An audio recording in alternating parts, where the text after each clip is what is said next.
আরেক দফা স্বর্ণের দাম কমানোর সিদ্ধান্ত নিয়েছে বাংলাদেশ জুয়েলার্স অ্যাসোসিয়েশন।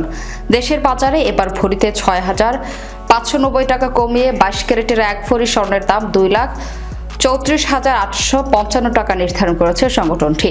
শুক্রবার সকালে এক বিজ্ঞপ্তিতে এ তথ্য জানিয়েছে বাজুস। নতুন এই দাম আজ সকাল ১০টা থেকেই কার্যকর হবে। বিজ্ঞপ্তিতে বলা হয়, স্থানীয় বাজারে তেজাবি স্বর্ণের মূল্য কমেছে, ফলে সার্বিক পরিস্থিতি বিবেচনায় স্বর্ণের নতুন দাম নির্ধারণ করা হয়েছে।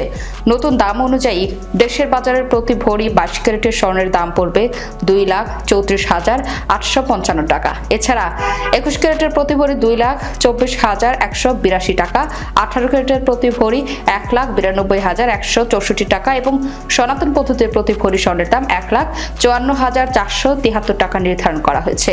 এর আগে সবশেষ গত ২৫ মার্চ সকালে দেশের বাজারে স্বর্ণের দাম সমন্বয় করেছিল বাজুস।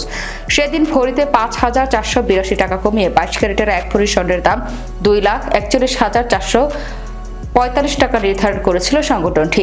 এছাড়া ২১ ক্যারেটের প্রতি ভরি ২,৩০,৪৮১ টাকা, ২৮ ক্যারেটের প্রতি ভরি ১,৯৭,৫৩০ টাকা এবং সনাতন পদ্ধতির প্রতি ভরি স্বর্ণের দাম ১,৬০,৯০৫ টাকা নির্ধারণ করা হয়, যা কার্যকর হয়েছিল সেদিন সকাল ১০টা থেকেই।